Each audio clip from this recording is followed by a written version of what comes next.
and share the screen. Yes, please. We are on Canto 1, Chapter 14. The Disappearance of Lord Krishna is the title of the chapter. And we are going to cover verses 32 and 33, which are together. So I will read them out first. And before that, we'll start with the Mangalacharan. Om Namo Bhagavate Vasudevaya. Om Namo Bhagavate Vasudevaya. Om Namo Bhagavate Vasudevaya. Narayanam Namaskritya Naram Jaiva Narottamam Devim Saraswatim Vyasam Tato Jaya Mudirayet Nashta Prayeshva Bhadreshu Nityam Bhagavata Sevaya Bhagavati Uttama Shloke Bhaktir Bhavati Naishtiki. Satyabhama, I need to do just one thing before we fully begin. Give me.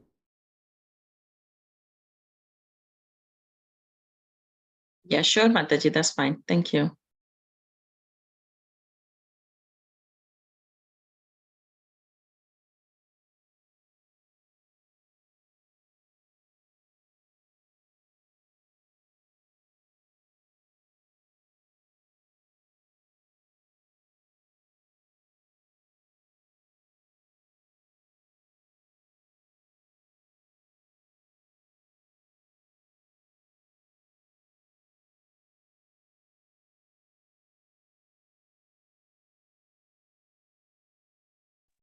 Namo Om Vishnu Padaya Krishna Preshtaya Bhutale Srimate Candramauli Swami Niti Namini. Namo Om Vishnu Padaya Krishna Preshtaya Bhutale Srimate Bhakti Vedanta Swami Niti Namini.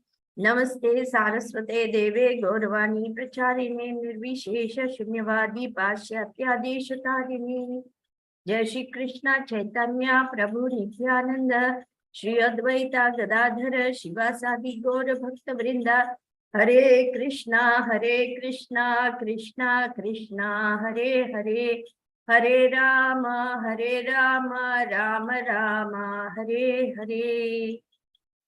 So, my dear devotees, my dear God family, I offer you my humble obeisances again and again, and I humbly request for your blessings, so that by your mercy and your empowerment, I can do this service nicely. Please you, please Gurudev, please Srila Prabhupada, please the Guru Parampara, and thus please the Almighty Lord Shri Krishna. Ancha kalpatarubhyascha kripa sindhubhya evacha patitanam pavanebhyo vaishnavebhyo namo namaha. So the verse goes like this. Tattaivanuchara saure yuta devodhavadayaha sunandananda shirshanya ye chanye satvatarshavaha api swastya asate sarve Ramakrishna bhujashrayah api smaranti kushalam asmakam baddha sauridaha. Translation and purport by His Divine Grace A.C. Bhakti Vedanta Swami Prabhupada, Srila Prabhupada ki Jai. Also, Shrutadev, Uddhav and others, Nanda Sunanda and other leaders of liberated souls who are constant companions of the Lord are protected by Lord Balaram and Krishna. Are they all doing well in their respective functions? Do they, who are all eternally bound in friendship with us, remember our welfare? So who's speaking over here? Yudhishthir Maharaj is asking all these questions of Arjuna, who has just returned from Dwaraka. And Yudhishthir Maharaj is observing many inauspicious omens. So he's suspecting that Krishna has left the planet, but he's not sure. And so, which is the etiquette also, when his brother returns in a very gentle, very loving, and with full Vaishnava etiquette, he starts asking about the welfare of all the people who love and care for them in Dwaraka. Just see how much self-restraint, how much proper etiquette is being maintained. Because when a guest, or for that matter, relative, or anyone comes back from a long journey, you're full of questions, isn't it? We want to pounce on them and ask them, but he doesn't start off by saying, what happened? What happened? Has Krishna gone? See, this is the royal, aristocratic, kingly order we are talking about here, Kshatriya. So maintenance of etiquette was very important. To conduct themselves very nobly was very important. And Yudhishthir Maharaj is demonstrating all the qualities of a righteous spiritual warrior. Okay, purport. The constant companions of Lord Krishna, such as Uddhav, are all liberated souls, and they descended along with Lord Krishna to this material world to fulfill the mission of the Lord. The Pandavas are also liberated souls who descended along with Krishna to serve him in his transcendental pastimes on this earth. As stated in the Bhagavad Gita 4.8, the Lord and his eternal associates, who are also liberated souls like the Lord, come down on this earth at certain intervals. And we'll talk about this verse. The Lord remembers them all, but his associates, although liberated souls, forget due to their being Tatastha Shakti or marginal potency of the Lord. That is the difference between Vishnu Tattva and Jiva Tattva. The Jiva Tattvas are infinitesimal potential particles of the Lord, and therefore they require the protection of the Lord at all times. And to the eternal servitors of the Lord is pleased to give protection at all times. The liberated souls never, therefore, think themselves as free as the Lord or as powerful as the Lord, but they always seek the protection of the Lord in all circumstances, both in the material world and in the spiritual world. This dependence of the liberated soul is constitutional, for the liberated souls are like sparks of a fire that are able to exhibit the glow of fire along with the fire and not independently. Independently, the glow of the sparks is extinguished, although the quality of fire or the glowing is there. Thus, those who give up the protection of the Lord and become so-called lords themselves out of spiritual ignorance come back again to this material world, even after prolonged tapasya of the severest type. That is the verdict of all Vedic literature. Om Agyanati Mirandasya Gyananjana Shalakaya Chakshurun Militam Yena Tasmai Shri Guruve Namaha Shri Chaitanya Manobhishtam Sapitam Yena Bhutale Swayam Rupa Kadamayam Dadati Swapadantikam. Jai Shri Krishna Chaitanya Prabhu Nityananda Shri Advaita Gadadhara Shivasadi Gaura Bhakta Vrinda Hare Krishna Krishna Krishna Hare Hare Hare Rama Rama Rama Hare Hare. So, just as a king, even on this earth planet, or any head of state, or a president, or a prime minister, he is never alone. If you see, they're always accompanied by an entourage.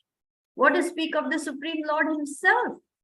He's surrounded by his entourage. And who are they? They are eternally liberated souls who are ever in love with the Lord in pure loving service and who come down along with him by his desire to assist him in his pastimes in whichever universe, whichever planet he goes, they are always there with him. So Krishna is never alone. He's always, even in Vrindavan, he's with his gopis or gopas, or with his parents, or with the cows and Balaram and calves, and like this.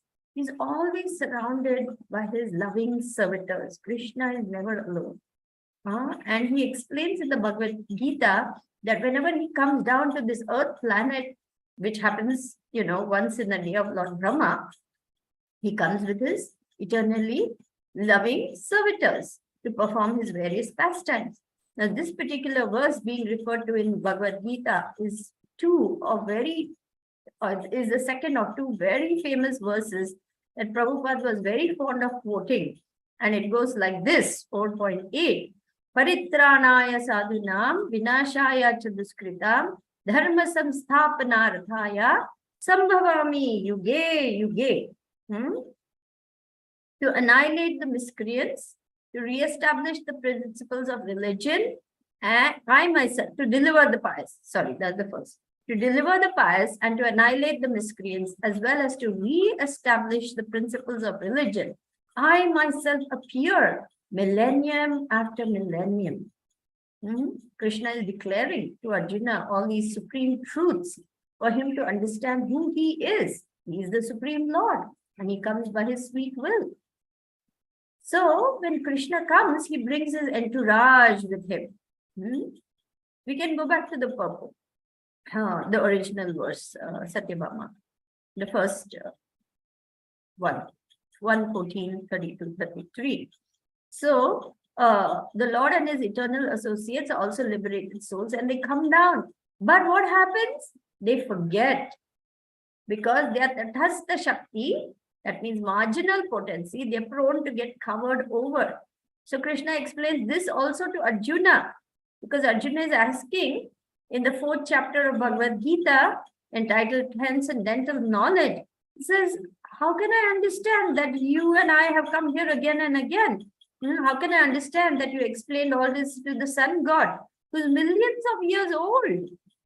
So then Krishna explained, many, many births you and I have taken. Let's go to that verse, 4, 5. But I can remember all of them, but you cannot, O son of Kunti. That is 4, 5. The personality of Godhead said, many, many births both you and I have passed. I can remember all of them, but you cannot, O subduer of the enemy. So see how beautifully Krishna is explaining everything in one go. He's stating that I am the Supreme Lord and therefore I can remember all the pastimes, all my appearances, everything about your appearances and your pastimes along with me, but you cannot remember. You cannot remember. Why? Because he is not the Lord. He is just Jiva Shakti. So, Srila Prabhupada explains in this purport, the Lord remembers, but his associates, although they are liberated souls, forget because they are marginal potency of the Lord. They are not the Supreme Lord himself. This is the difference between Vishnu Tattva and Jiva Tattva. Vishnu Tattvas are personal expansions, Swamsha, and the Jiva Tattvas are Vibhinnamsha. They're different from the Lord, although similar in quality, they're different in terms of quantity. Just like a roaring fire and a small spark, or a drop of water and the ocean, or a particle of gold and a gold mine. Prabhupada gives all these examples. For example, a small gold ring. How much gold is there in that? But a gold mine, there are tons of metal in a gold mine of gold, right? So Krishna is the Supreme Lord and he is unlimited. While Jiva Shakti is very, very small, very tiny little spark. In fact, it is 1/10,000, the tip of a hair. That's how small we are, so tiny. And therefore, we require the protection of the Lord at all times. And to those who surrender unto the Lord and those who seek his protection at all times, Krishna is very happy to give them that protection. But just like a loving father who delights in the children who are obedient, submissive, respectful, seeking his shelter and guidance, same way, Krishna becomes very pleased with the Jiva soul who understands his supreme position and takes shelter of him. Devi esha gunamai mama maya duratyaya mam eva yaprapadyante mayam itam tarantite. What does that mean? This divine energy of mine is very difficult to overcome, but those who are surrendered unto me can easily cross beyond it. Just the simple act of surrender means one is accepting, my dear Lord, you are the Supreme and I seek shelter of you. Just by this one thing, we can gain all protection from the Lord. Just see. And yet, the rebellious souls will not do it. Why? Because they want to become the Lord themselves. They want to lord it over others. They don't want to accept the position of subordination to the Lord.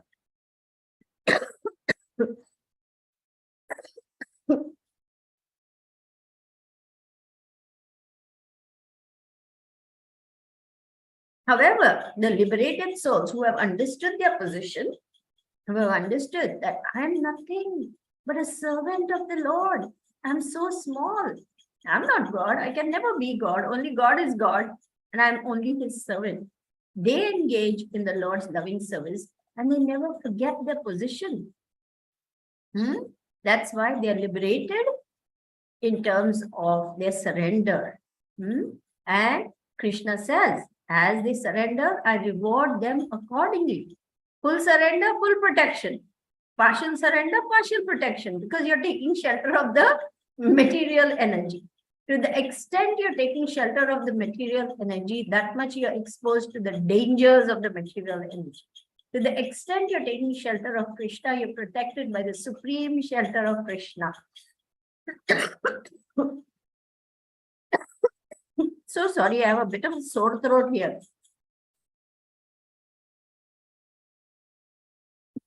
So, doesn't it make sense to take complete shelter of Krishna? It does, but we won't do it. Because for so many millions of lifetimes, we have been so used to taking shelter of the material energy and trying to find enjoyment there. These bad habits are very difficult to give up, isn't it? But when we come to Krishna consciousness and slowly start getting more and more enlightened about the nature of this material world, how everything is temporary, nothing will last. Everything will be over in a flash, and we have to leave everything behind. Then we start thinking, oh my gosh, what am I struggling so much for over here? Prabhupada gives a beautiful example, says that if you tell a man, if you ask a man, why are you building this building? And he tells you, yeah, I'm building this building to set fire to it. You will laugh and you will say, what a foolish man. He's going through all this trouble to make a building and then he's going to set fire to it. But that's what we are doing. Ultimately, our bodies are going to be set on fire. So why work so hard for something that is so temporary and which will be gone? It's like putting the money in a bank every month. I deposit $1,000, $1,000, $1,000, thinking at the end of 25 years, I'll get a nice big fat check of 1,000 into 12 multiplied by 25. But the cashier or the banker, they said, no, sorry, this money, you put it over here, but you will get zero at the end of 25 years. Will you put your money there? No. We will say, I want some returns. Why should I invest in something which will give me zero returns? So, Krishna consciousness is the torchlight that opens our eyes to the reality. What am I doing here? Where are my efforts going? Am I doing something wise, which is investing in something which will give me permanent returns? Or I'm investing in something which will give me zero return? So the intelligence of the living entity becomes awakened by transcendental knowledge. And who injects this transcendental knowledge? The Guru. Divya Gyan, Hriday, Prakashito. We sing every day, isn't it? In Guru Vandanam. Shri Guru Karuna Sindhu, Adhama Janara Bandhu, Lokanath, Lokera Jivana. In that, there's one particular verse. Divya Gyan, Hriday, Prakashito. Prema bhakti yaha hoite avidya vinashayate. So you see, he destroys with the shining lamp of knowledge the darkness that is born of ignorance. How grateful we are to the pure devotee of the Lord who has opened our eyes with the torchlight of knowledge to reality. And once we wake up, there is no looking back. Say, oh my God, what have I been doing all this time?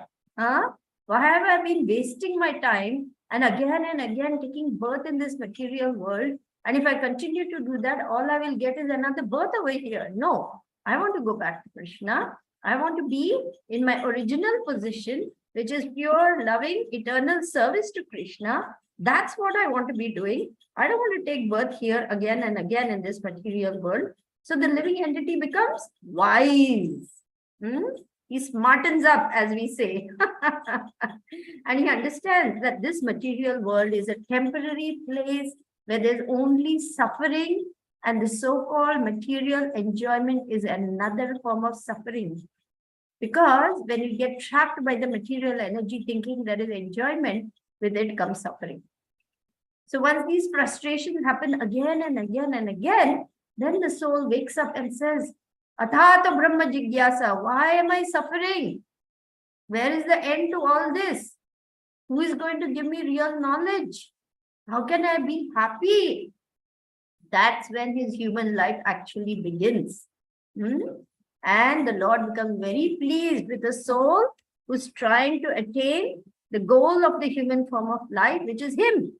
And then he sends a spiritual master, and the spiritual master then leads us again to Krishna. See how beautiful this process is. So the Lord is very pleased to give protection even to the tiniest little devotee. Why? Because he has come to the right position of understanding who he is, who is God, what is his relationship, and what he is supposed to do. So even if he fumbles, even if he falls, even if he makes the most abominable mistakes, as long as he repents sincerely and continues with his devotional service, the Lord is pleased to offer him protection.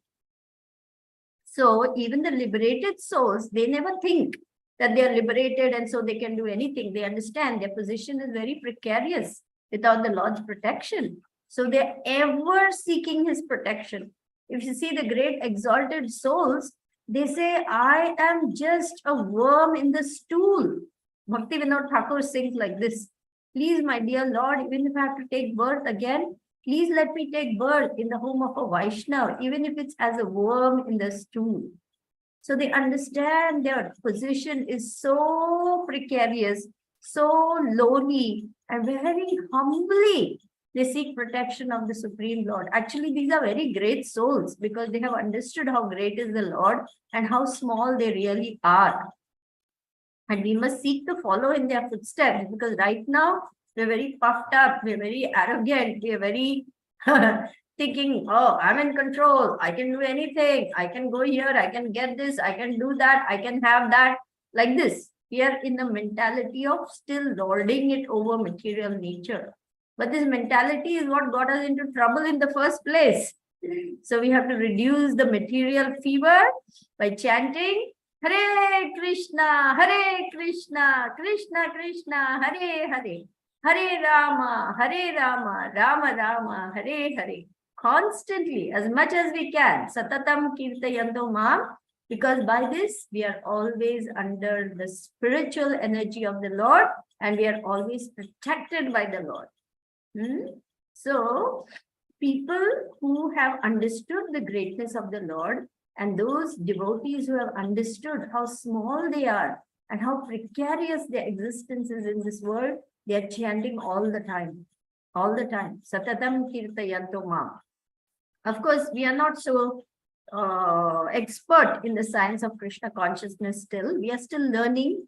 We are still like little children, doing our ABC in kindergarten. So we are not there yet. But just by the fact that we have taken up this process of Krishna consciousness, there is hope. By the mercy of the Guru, that gradually, we will slowly make progress and continue to become expert in the science of Krishna consciousness. So the liberated souls are like sparks of a fire that exhibit the glow of fire and not independently. Because as long as we remain in the spiritual energy, we are under the spiritual energy. The moment we get away from that, we are covered over by Maya. Krishna Surya Sama Maya Andhakar. Jaha Krishna Taha Nahi Mayara Adhikar. Wherever there's Krishna who is like the sun, Maya cannot enter. Krishna is the sun, Maya is darkness. Wherever there's Krishna, there is no question of darkness. So we are always seeking Krishna energy. We want to remain in the Krishna energy and not again get caught up in the darkness of ignorance, of thinking we are these bodies and we have this and we have that and we are this and we are that, because all these designations are going to be stripped away when we are on our deathbed. Nothing is going to matter that I was Fortune 500 CEO, I was the president of so-and-so organization, I was head of this and tail of that. Nothing of that sort is going to matter. What is going to matter is how Krishna conscious I have become. That will be tested at the time of death. And you know what people regret the most at the time of death? I wish I had done more for Prabhupada. I wish I had chanted better. I wish I had not given up opportunities for service. I wish I had perfected my Krishna consciousness. I wish I had taken advantage of all that mercy. This is what devotees regret. So we don't want to have such regrets at the time of death. So therefore, we have to live every day as though it could be our last day. Because it could. It very well could. So every day we must make that effort to do our very best in all respects, whether it's chanting, whether it's service, whether it's reading, whether it's anything that we are doing, let us do it to our very best capability for Krishna. Then we are always protected by the spiritual energy because we are trying to serve the Lord. So though we are not perfect, though we are still fumbling, making mistakes, not very pure, we have mixed, desires also, and so many things, Krishna will protect us. And by following the orders of Guru, we will not implicate ourselves further and further and create more and more karma, which will pull us down and entangle us in the spiritual energy. On the other hand, by following the orders of Guru, we will disentangle ourselves and become more and more detached. Detached from the material energy, detached from the power she has over us to make us dance like puppets to her dictation, because we are in the modes.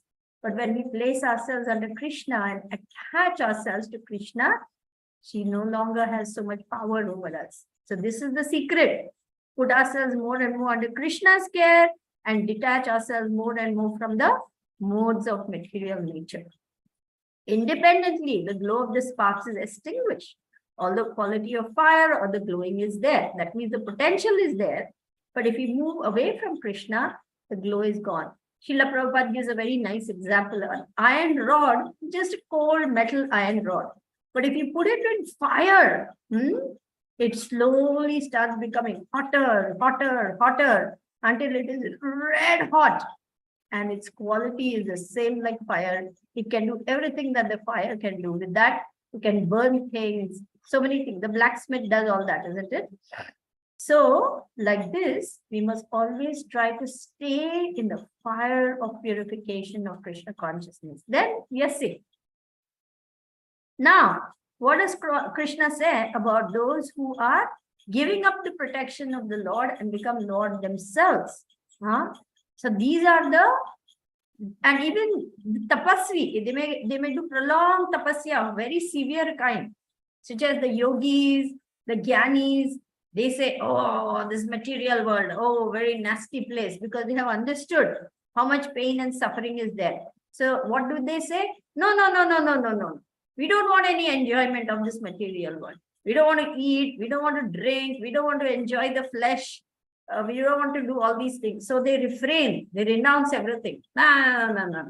They fast, they eat very little, they will drink very little, they will try to sleep very little, they will do kathor, tapasya, meditating on the Paramatma within or the impersonal Brahma Jyoti. And, they just say, no enjoyment, because enjoyment leads to suffering. So we don't want any enjoyment.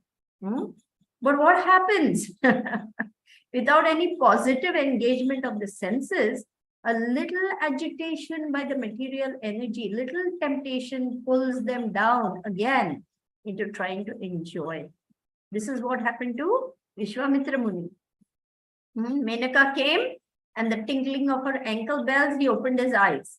And then she started dancing in a very alluring, very attractive way. And his senses began getting overwhelmed. And next thing you know, baby Shakuntala is born. So, on the other hand, Haridas Thakur, how did he pass the test? With flying colors. Not only that, he made her into a devotee.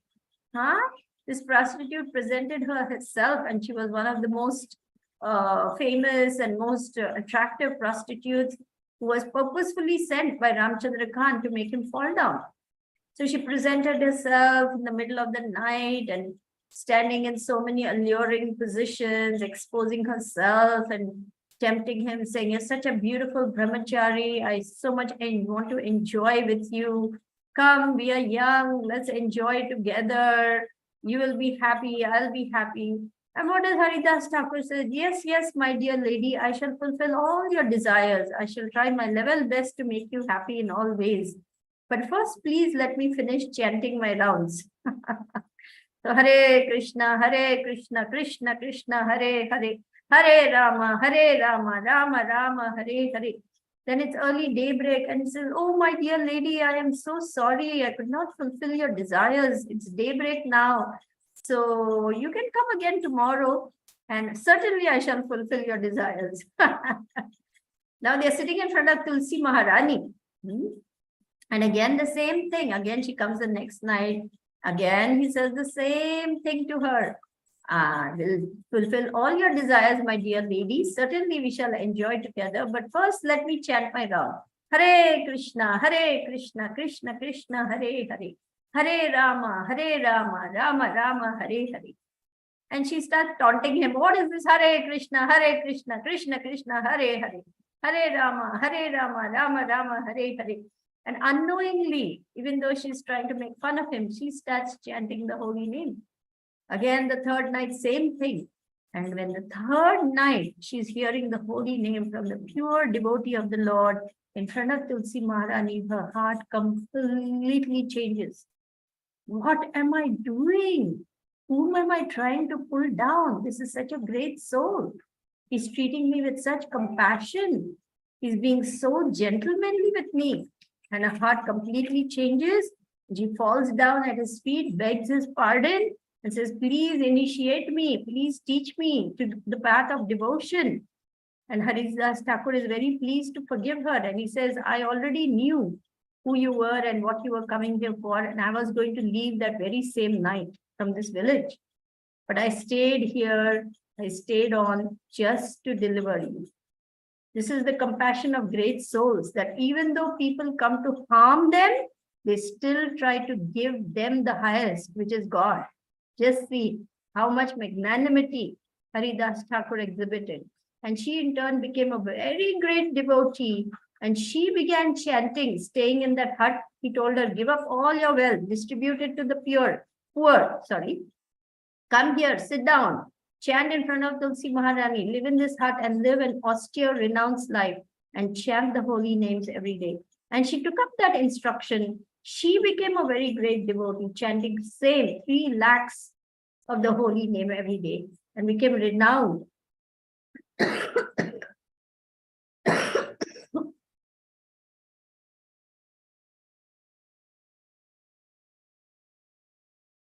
On the other hand, those who out of arrogance give up the protection of the Lord and try to become the Lord, they are of course punished by the stringent laws of material nature. Those who meditate on the impersonal Brahmajyoti, they may even reach the Brahmajyoti. But because there is no engagement, there is no loving exchange with the Lord, they again come down because the soul is seeking happiness. The soul is seeking enjoyment. It is the nature of the soul to want to be happy. Anandamayo bhyasat. So because there is nothing there, they fall down again to the material world seeking enjoyment. So what happens? They take birth again. So all these impersonalists, Mayavadis, yogis, jnanis, all again birth after birth like this, until finally they attain the mercy of the pure devotee of the Lord and they come to devotional service. And then begins a life of happiness and enjoyment because there is genuine bliss. Susukham kartum avyayam. This process is very joyful because it is connecting with Krishna, who is the source of all happiness and all joy, all peace, all love. Everything reaches perfection in our relationship with Krishna. The soul becomes happy. Krishna is happy. All the world is happy. So this is the process of Krishna consciousness. And my dear spirit souls, we are so lucky. We are so fortunate that we have come to Krishna consciousness. So let us perfect our lives and let us help others to become successful also. Thank you all so very much. Hare Krishna.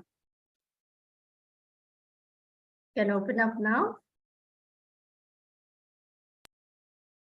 Thank you, Mataji, for another very nice class. Devotees, if you have any comments, realization, questions, please ask. You can unmute yourself, and it'd be nice to take your darshan. If you can keep your cameras on as well, please. Thank you.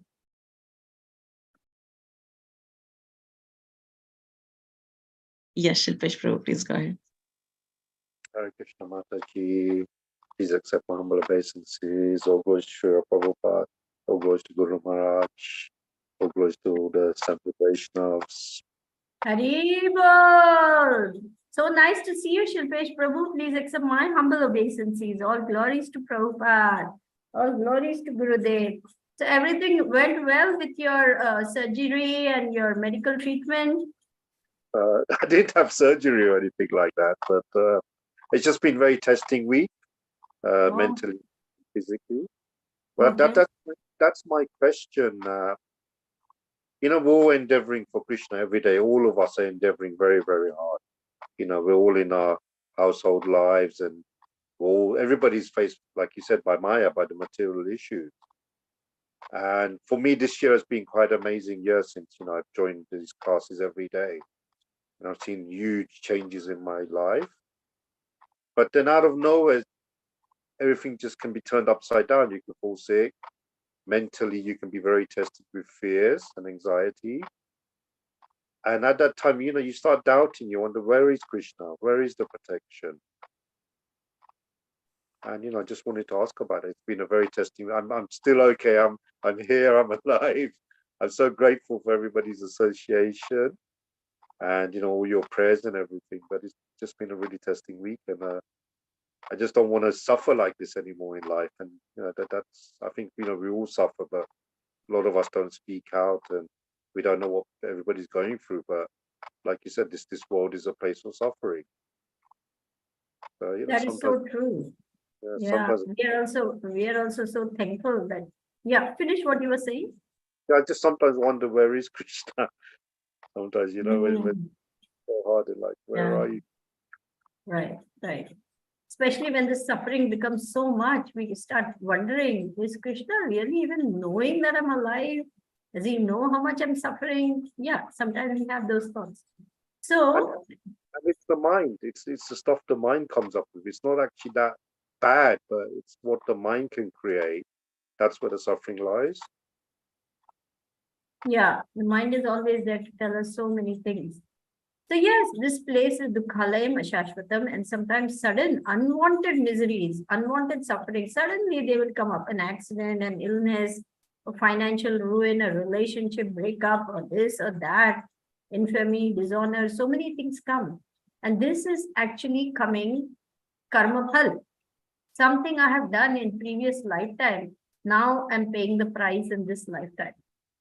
Unwanted, unknowingly, suddenly, by no fault of my own. I don't know where this is coming from. Well, it is coming from our past. All the things that we are either enjoying or suffering is coming as a result of my past deeds and misdeeds. So we must understand that, okay, this is the price I'm paying for what I did in my previous lifetime. Actually, Krishna is making it very less. I should have suffered far, far, far more than this. But Krishna is actually making it so less that I can bear it and still go on with my devotional service. Because if Krishna had to sock it to us full scale, what we really deserve, we won't be able to carry on with devotional service. It will be too much for us. So Krishna actually reduces it. We would have to spend many more lifetimes, we would be flattened. And some of us might just say, okay, suicide, or this is the end, or something like that. It would be too heavy to bear, So we'd have to die, take birth again, die, take birth again. So Krishna reduces it so we can finish up in one lifetime everything. So what I found very useful when I was going through very difficult times in my life is this particular verse. It's my favorite go-to verse. Tattenu kampam susamikshamano bunjana evatma kritam vipakam ridva gvabubir vapurbhir vidadan namaste jiveta yo mukti padesa daya bhak. 10:14:8. Srimad Bhagavatam 10:14:8. Maybe Satyabhama can pull it up for us.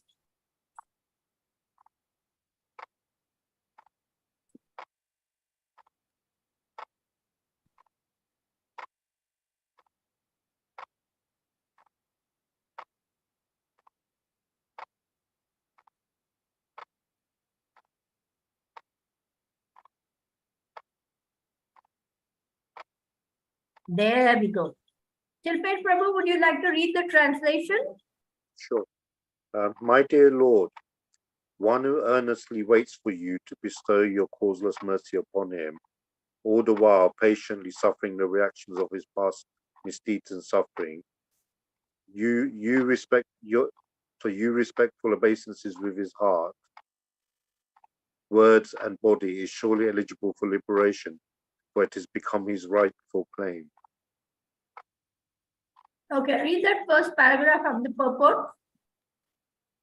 Srila Sridhari Swami explains in his commentary that just as a legitimate son has to simply remain alive to gain an inheritance from his father, one who simply remains alive in Krishna consciousness, following the regulated principles of Bhakti Yoga, automatically becomes eligible to receive the mercy of the personality of Godhead. In other words, he will be promoted to the kingdom of God. Okay, continue. Go ahead. Let's finish that. It's a beautiful purport. So the word Samikshamana. indicates that a devotee earnestly awaits the mercy of the Supreme Lord, even while suffering the painful effects of previous sinful activities. Lord Krishna explains in the Bhagavad Gita that a devotee who fully surrenders unto him is no longer liable to suffer the reactions of his previous karma. However, because in his mind a devotee may still maintain the remnants of his previous sinful mentality, the Lord removes the last vestiges of enjoying spirit by giving his devotee punishments that may sometimes resemble sinful reaction. The purpose of the entire creation of God is to rectify the living entity's tendency to enjoy without the Lord, and therefore the particular punishment given for sinful activity is specifically designed to curtail the mentality that produced the activity.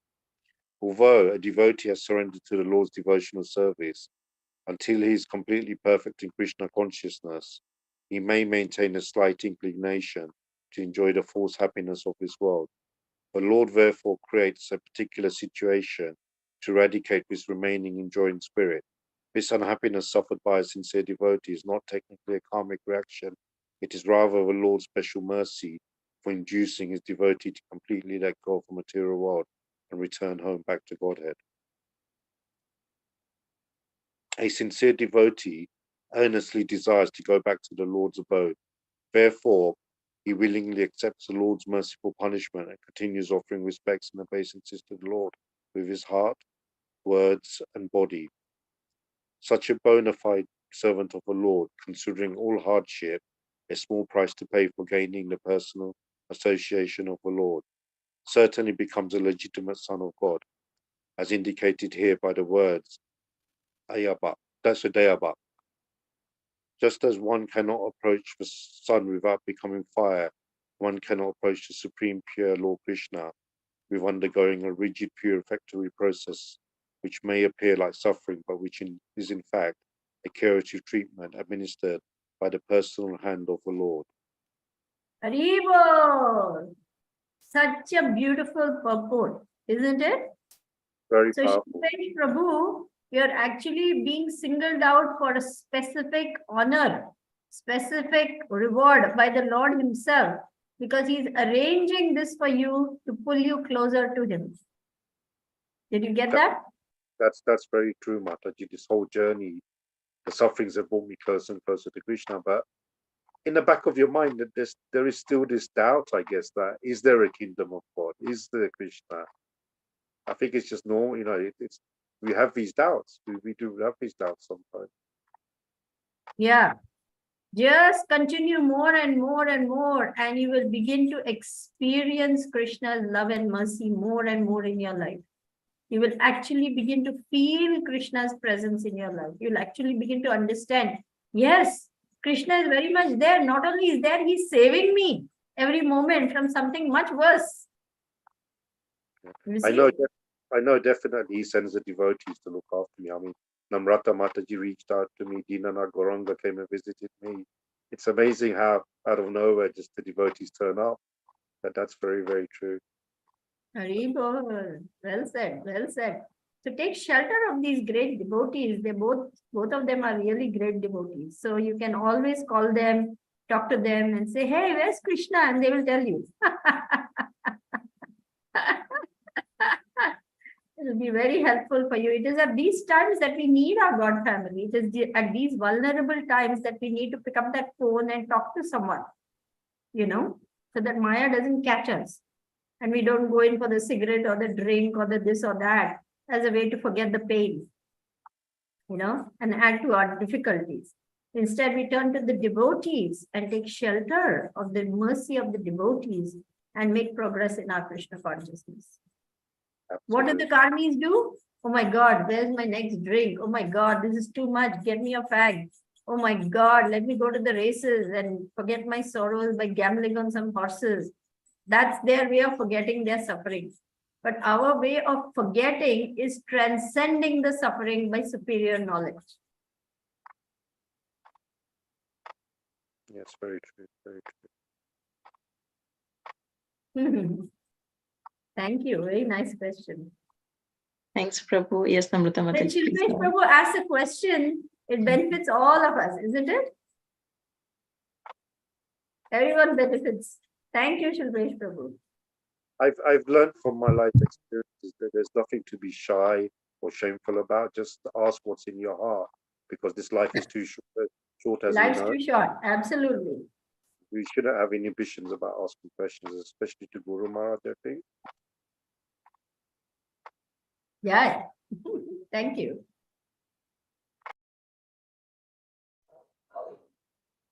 Hare Krishna, please accept full obeisances. All glories to Srila Prabhupada.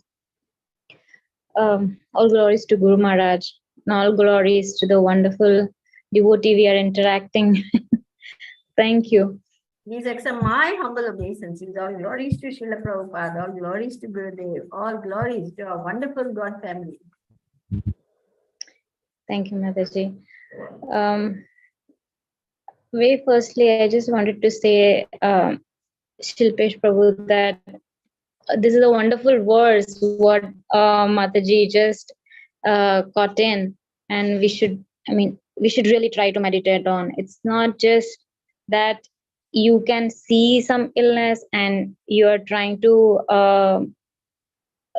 understand or meditate this. It is for all of us. It's for all of us, because when mercy comes, you have no idea what a mercy is coming up to you, what opportunity is coming up to you.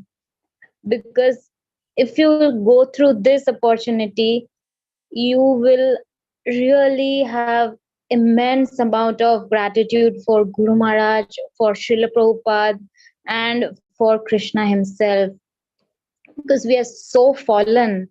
It's just like we are falling into that, what do you call that, dal in the mud, and just like a bulldozer, they're picking us out.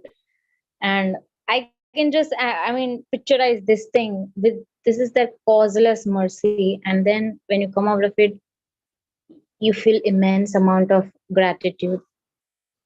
And you just have to have the acceptance, and that is coming from the association of devotees. So how important is it, and how Krishna has placed you at a very perfect place.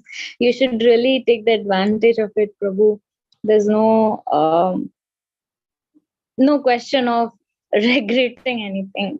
You are at a perfect place. You just be happy. And I could just remember Guru Maharaj's yesterday's lecture when he's mentioning umbrella in the rain. So sufferings are anyways going to be there. If you're in the material still, and if you are trying to go in the journey of bhakti yoga, still it's going to be there. Just the difference is these sufferings are for your purification. So we have to embrace it with the gratitude. So thank you. I mean, I really respect your sincerity, Prabhu. All we need is not just you. Through your example, we also have to learn that we have to dive inside, not we don't have to look towards the externals. We have to go inwards. Thank you, Prabhu. Thank you very much. Nice points, Namrata. Very nice points. Thank you so much. Thank you for your,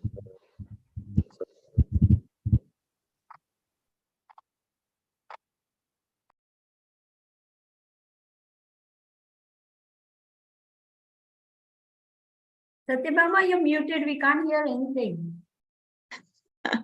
Sorry, thank you. Thanks, Namrata Mataji, for nice points. Anyone else? Any questions?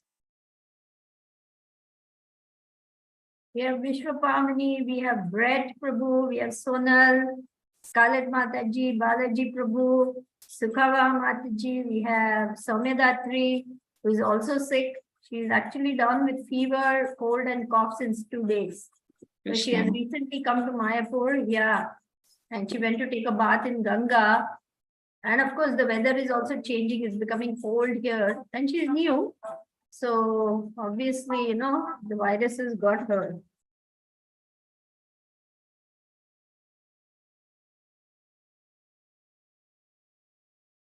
Mataji, while you're waiting, I have a question that, this particular verse, 32-33, it mentioned about Tathastha Shakti.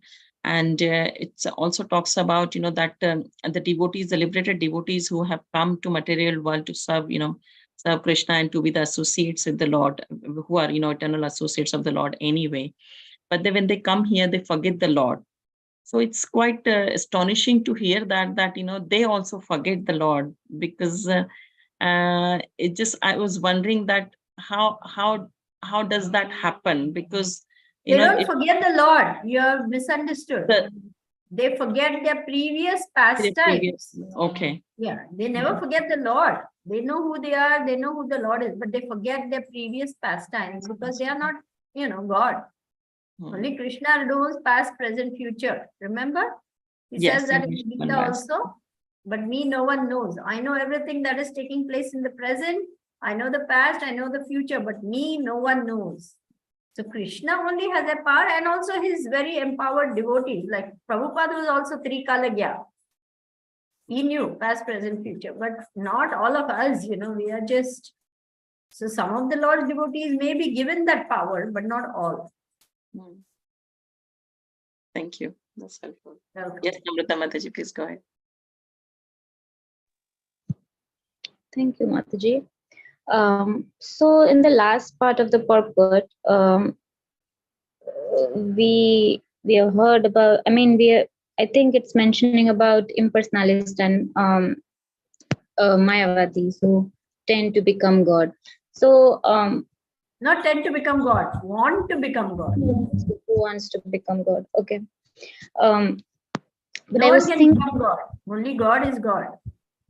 Yes, but I was just thinking that when Srila Prabhupada left this world, many of the devotees who were in direct association with them, they left this movement.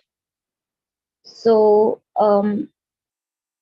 how do we understand that they have done this sadhana with Srila Prabhupada, yet was it their attachment towards Prabhupada which made them leave this movement, or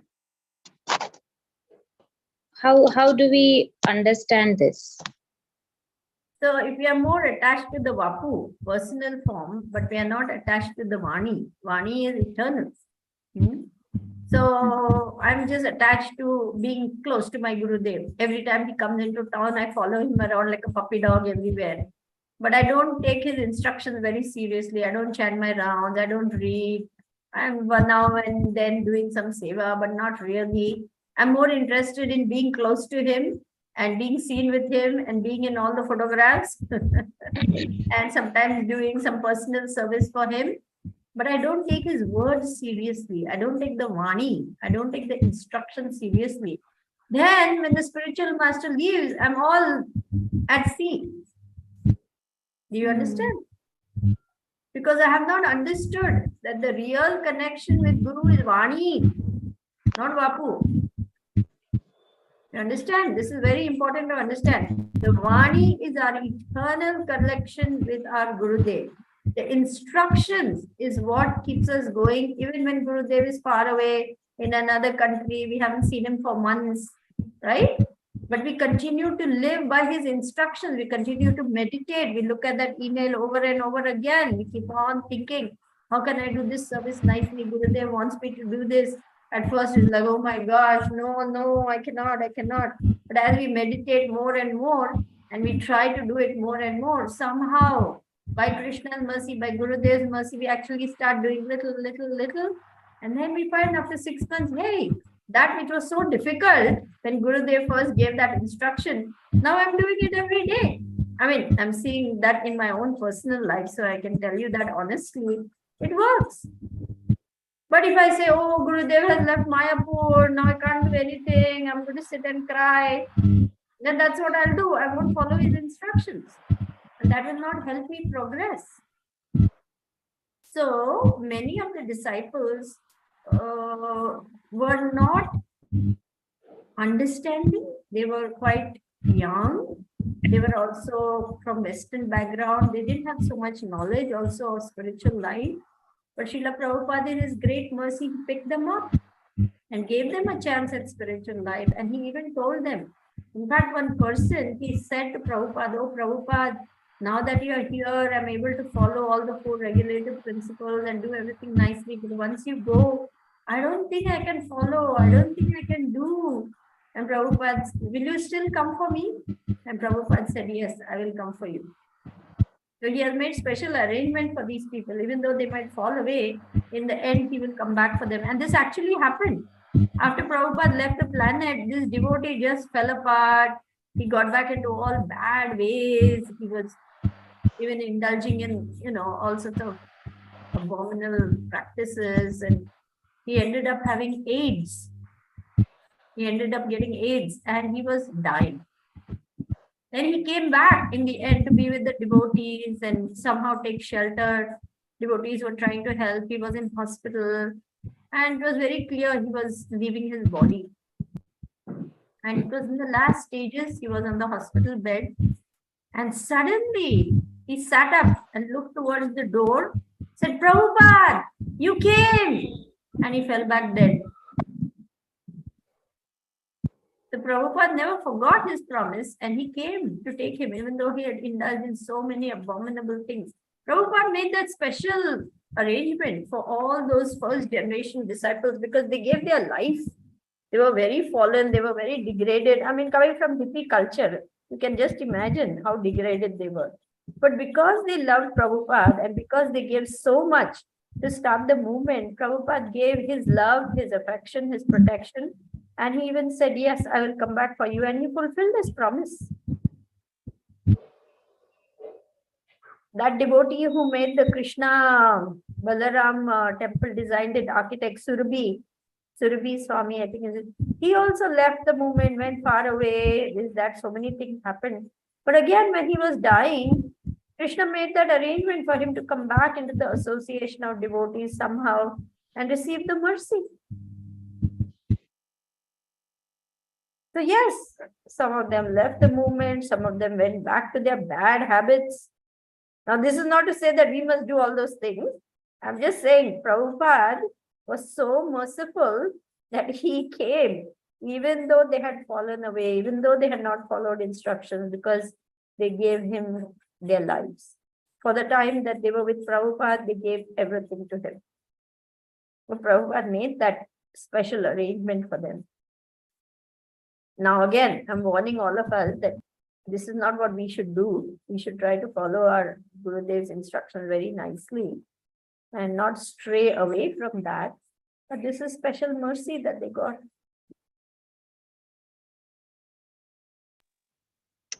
Thank you, Mataji. That's an important lesson, actually. Thank you. Even the pure devotees even have impressions, even if they're away. I mean, even if they've left the planet, So that is the impact of pure devotees. Prabhupada is clearly demonstrating that. Yes.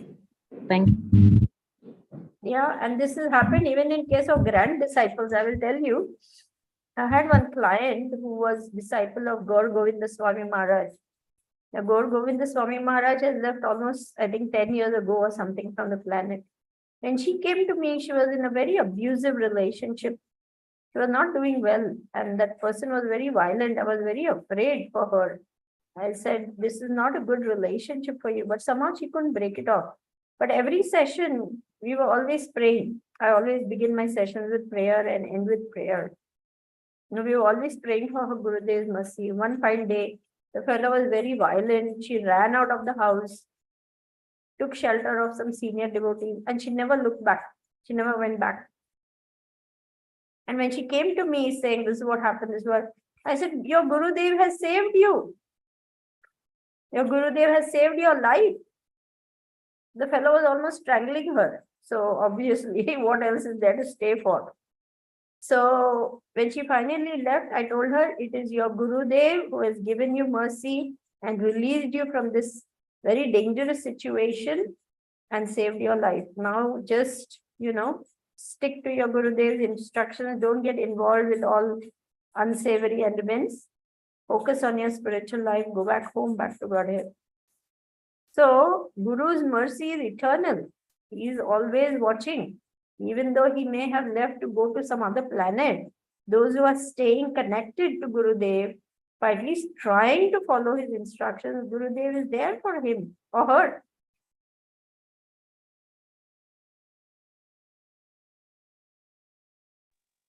So I'm saying this just to demonstrate to you that Guru is, Guru's mercy continues. It's coming in the parampara. So don't think, oh, only Srila Prabhupada's disciples got the mercy. What about us? We also have the mercy because it's coming down through the Guru parampara. No different. Thank you, Mataji. Thank you. Very important lesson to learn for me. Thank you very much. Hare Krishna. Thank you. Nice questions. Thanks, Namrata Mataji. Yes, Sukha Mataji, please go ahead. Hare Krishna. Sorry, I'm not putting my video on because my internet is not very good. Sridevi Mataji, please accept my humble obeisances. All glories to Srila Prabhupada, all glories to Guru Maharaj, and all glories to assembled devotees. Hare Krishna. Except mine. All glories to Srila Prabhupada and Gurudev. It is always nice to hear you, Mataji. You're so enthusiasm, and the way you explain the stuff is so good, so good. Please, can you explain me how can you feel Krishna's presence? Like, for Guru Maharaj also, we can say that we have seen him personally. We know how he is, like, physical body. For me, I find it very important to remember somebody. And if Guru Maharaj is not there also, when we listen to his class or when we sit in this class online, no matter if it is online, we can feel Guru Maharaj's presence. But for Krishna, because like we haven't ever been in, I mean, we must have, as a soul, we have been in association, but our conditioned soul, it's very difficult to feel his presence. How do you feel it? How, like, how can you take it and accept it that Krishna is here with us? We feel the mercy. I know that mercy is, I have felt it, but how to feel that presence? Well, you're already feeling it. Gurudev's mercy is Krishna's mercy. Where is that mercy coming from? It is coming from Krishna. And who is Gurudev? He is the mercy manifestation of Krishna himself. So don't you worry. You're very much feeling Krishna's presence in your life by the mercy of Gurudev. We cannot know Krishna directly. We cannot see Krishna directly. We cannot, have audience. Oh, Krishna came knocking on my door. I opened the door. There he was. I said, hi, Haribol. Not like that. We cannot expect Krishna, like that in our lives because Krishna is Krishna. Why will he interact with impure degraded fallen souls like me. You see? Yeah, true. But because he loves us so much, he sends Guru into our life. He has sent Prabhupada into our life. Prabhupada has sent our Gurudev into our life. So by Guru Parampara, we are connected to Krishna, and Krishna shows his love through his devotees, through the spiritual master.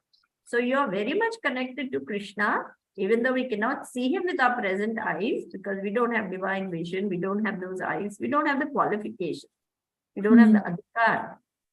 So even though we cannot see Krishna, he mercifully agrees to come in his deity form.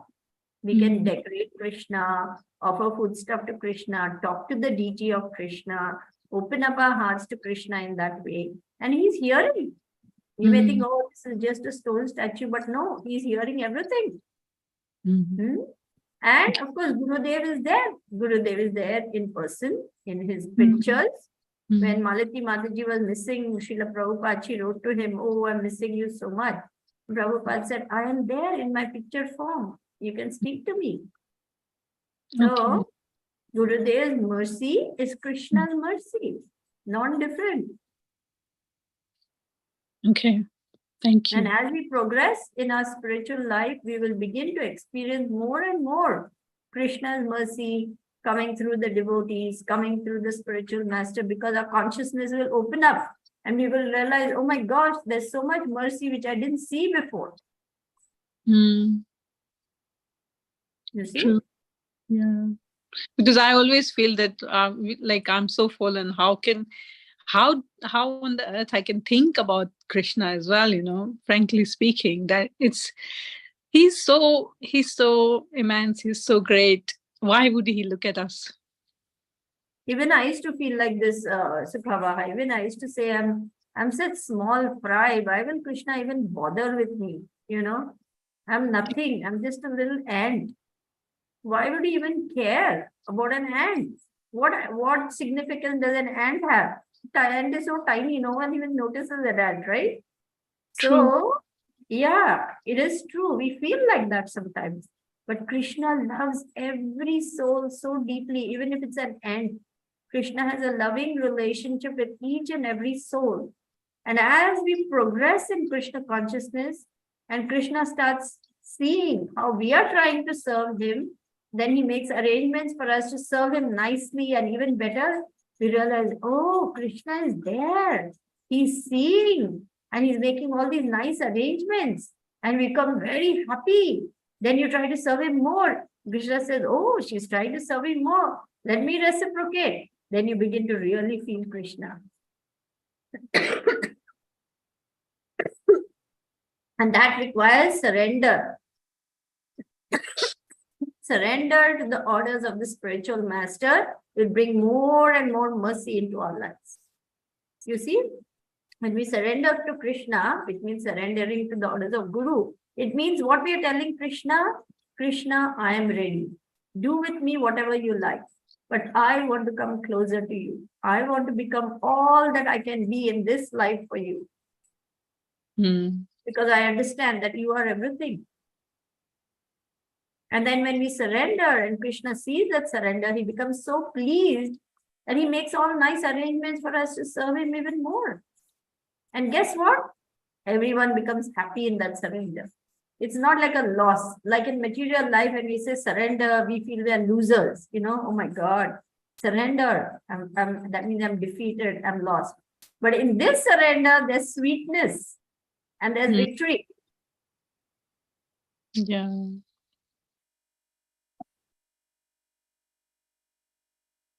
Sarva dharman parityajya mamekam sharanam vraja aham tvam sarva papelyo mokshashami ma sujaha. This instruction is there for a reason. Don't fear, don't hesitate. I'm here. I will protect you. I will take care of you. Do not worry. Do not hesitate. Do not fear. Krishna reassures the living entity because we are so fearful, so worried, so anxious, so this, so that. And then he says, Su Sukham Kartum Avyayam. This is the highest knowledge. Let's go to 9.2, Satyabhama. Pratyaksha Vagamam Dharmam Su Sukham Kartum Avyayam. Raja Vidyam Rajaguhyam Pavitram Idam Uttamam Pratyakshaavagamam Dharmam Stu Sukham Kartam Avyayam. This knowledge is the king of education, most secret of all secrets. It is the purest knowledge, and because it gives direct perception of the self by realization, it is the perfection of religion. It is everlasting and it is joyfully performed. So in this surrender, there's only more and more joy. Don't worry. Okay, thank you so much for your encouraging words again. Hare Krishna. Hare Krishna. Nice questions. Thanks for Kava Mataji. Any more questions?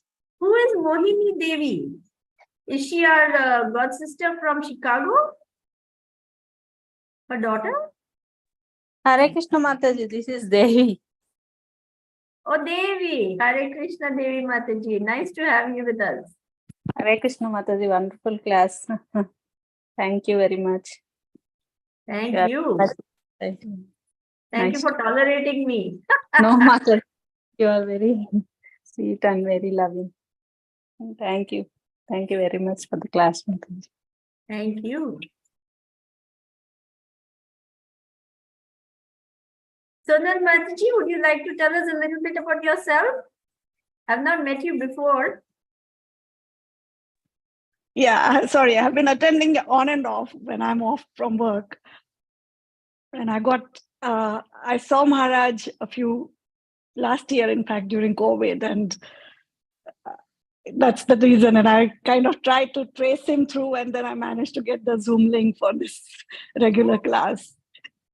So I'm very new. So my questions are very much like towards the normal routine life rather than the spiritual life. So I'm just trying to find connections between the scriptures and the normal life, to keep me connected more so than anything else. So You're most welcome, Sonalji. I'm so happy that you found the link to Guru Maharaj's class, which is just nectar. So I'm very happy that you're here. And we pray that you will simply take more and more advantage of wonderful Guru Maharaj's nectarian classes and grow more and more in bhakti. thank you so much. It's so wonderful to listen to all of you. Thank you. Where are you based? I'm in London. Okay. Oh, well, then there is a very big congregation and there are many, many devotees there. And many of our God families also in London. So I'm associated with Manor for many years now. But just now the kids are a bit older, so I'm kind of getting more serious about reading. So I managed to do a few courses last year, and that's why I'm kind of going that way now or progressing that way. Very nice. We pray that you will keep growing like that. Thank you so much. Thank you. Hare Krishna. Whereabouts in London, Mataji, you are? I'm very near Manor. Near Manor. Bushy. Yeah. Elstree. Elstree. All right. Okay. Yeah, we'll keep in touch. Yeah, sure. Thank you. No problems.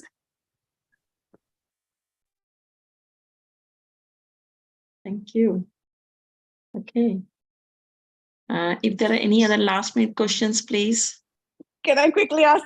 Yes, please go ahead, Mataji. Please go ahead. So again, I think coming back to Shilpesh Prabhuji's point and Namrata Mataji's point, I'm just trying to connect two dots. So Shilpesh Prabhuji had, again, when you go through physical or mental disturbances, you realize that how much Krishna, how often you remember Krishna during those times. And Namrata Mataji said that Krishna puts you through these situations to purify yourself. So is it my understanding correct that when we go through this, it's basically Krishna is trying to check, or we should check ourselves that where we are in terms of our progress? Because I had a few instances in the last 2 months where there was, as I said, my family member was not well. I just could not remember to chant. It took me a month to get back to my chanting. And then I thought that, oh my gosh, I'm still far away, because I was so engrossed in taking care of that family member that I just could not concentrate on my daily chanting also. Yeah, that happens, in the initial phases, because we are still learning. We are still very much, dazzled by what's happening around us, or bewildered by what's happening around us. We are not understanding many things in Krishna consciousness. We are just like little babies, A baby stumbles and falls, but then it picks itself up and gets up again. So that's what happened to you. You stumbled a little bit, you fell, but then you got up and you said, oh my God, where's my beat back, right? So the same process. In the beginning, it's natural for a child to fall, get up, fall, get up, fall, get up. That happens in the initial stages. But does the child stop trying to walk just because it fell down? No, it continues. And one fine day, it's running all over the place, right? So like that, Prabhupada writes in actually one letter to a disciple who was feeling so dismal that how many times he, falls down, then gets up, falls down. He said, no, it's natural, but just keep trying. As you keep progressing, the day will come when you will be walking without falling. So don't worry. Nice question. Thank you so much. Thank you. Thank you. Thank you, Mataji. Okay, Mataji, okay. Thank you so much for your time. Seriously, you've got throat infection and you're not looking well. That's all right. As long as I can talk something, as long as I can croak. I will try to do my service, because this is the service, that Guru Maharaj wants me to do. He told me directly, give class. And he told me, wherever you get an opportunity and people ask, give class. So this is the only thing. What else is there? I'm an old lady now. Langdi lulli nikammi. Oh my God. You're such a sweet and nice devotee. We all need to learn a lot from you, Mataji. No, that's not true. Please don't make all the mistakes I made. Better listen to Gurudev. Don't be like me, keeping on giving him trouble. No, not at all. We just want to follow your footprints so that we can serve Srila Prabhupada and Guru Maharaj. That's all we want to do. You're so nicely serving Guru Maharaj, pleasing him. And, it's amazing. It's very nice to see you're like ideal disciple. No. That is not true. Please don't think like that. I am also struggling with a lot of anarthas. And Guru Maharaj will tell you what I'm really like. He told you, the other day in the class. He told me to improve. He said, I will tell the whole world how you are. Then you will feel ashamed and begin to change yourself. Remember? He said that. You were not there in that class. He said that. So I'm a long ways to go, Satyabhama, to be honest. Please pray for me, okay? Oh, Sridevi Mataji, I've heard that when Guru Maharaj says something or chastises us for something, it is so much of mercy coming from that chastisement, and you are lucky enough to have that. We are not. Yes. We don't get nothing. So true. So you are so much. You're so lucky to have that mercy, Mataji. That's nothing. That's not. That's not chastisement for us. When he says something, we feel, oh my God, thank God, Sridevi Mataji is receiving so much of mercy. So please pass on some mercy to us as well. Oh my goodness. He's always calling me rascal every second day when he writes something, to me. So I know because the Guru Maharaj loves you so much, Mataji. Seriously, that is true. That is so much. true. He does. Yes, I can honestly say that Guru Maharaj has so much love for us. So much love for us. I have never experienced so much true love ever in my life. Never. Gurudev's lotus feet are everything for me.